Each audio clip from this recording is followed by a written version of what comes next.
we're just looking at China at the end of the 70s. I lived there in the 80s. And in the 80s, China was just opening up to foreign investors. But you know what? We didn't want to go. I was working for Samuel Montague. I was stationed in Hong Kong. And I thought, there is no rule of law in China. They would let us in. We could make money, but we couldn't get it out. We could never be sure that actually what we would do to make the country prosper would make our investors prosper. So in fact, we went to Japan because we felt that in Japan there was an established rule of law, there was an established court system, and we could actually take out the profits that we hoped we would help people make. I think the same thing is true today in the Caspian corridor. I think you have a wonderful market, a very big area, which is so full of minerals and natural resources, which wants very much to attract foreign investors. But you can only attract foreign investors if you have a rule of law. If investors feel that they can take out of the country the money that they make in the country, they feel that their rights will be protected. They feel that the court system will enforce the rights that they have. They feel that there's some transparency.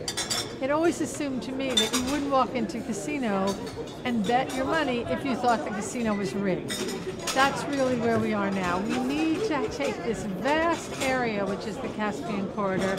We need to try to help work together with the government to set up an appropriate regulatory framework, an appropriate court system, so that there can be some certainty that when you arrive as a foreigner to put money into the country, that you can take your money out.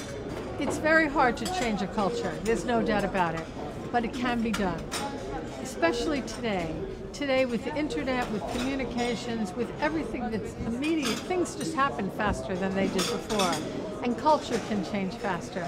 If a country wants to have foreign investment, it can enact rules, it can enact the law, it can separate the judiciary from the government, it can appoint independent judges, but there has to be a leadership. It's about leadership.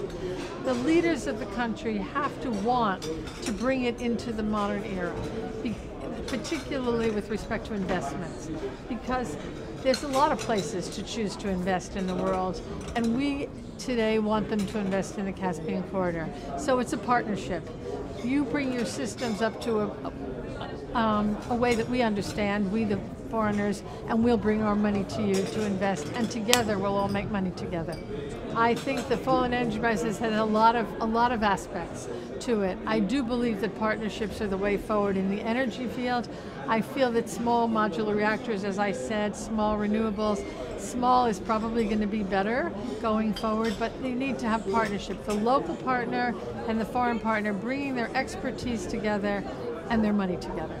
Well, you know, I come from the Securities and Exchange Commission in Washington, where I was a commissioner. You need to have a regulatory system that is transparent, that makes people understand what they invest in and that they will get their money out. There has to be a system of enforcing your rights, and frankly a good registration system so people understand what they're investing in. It's better every year.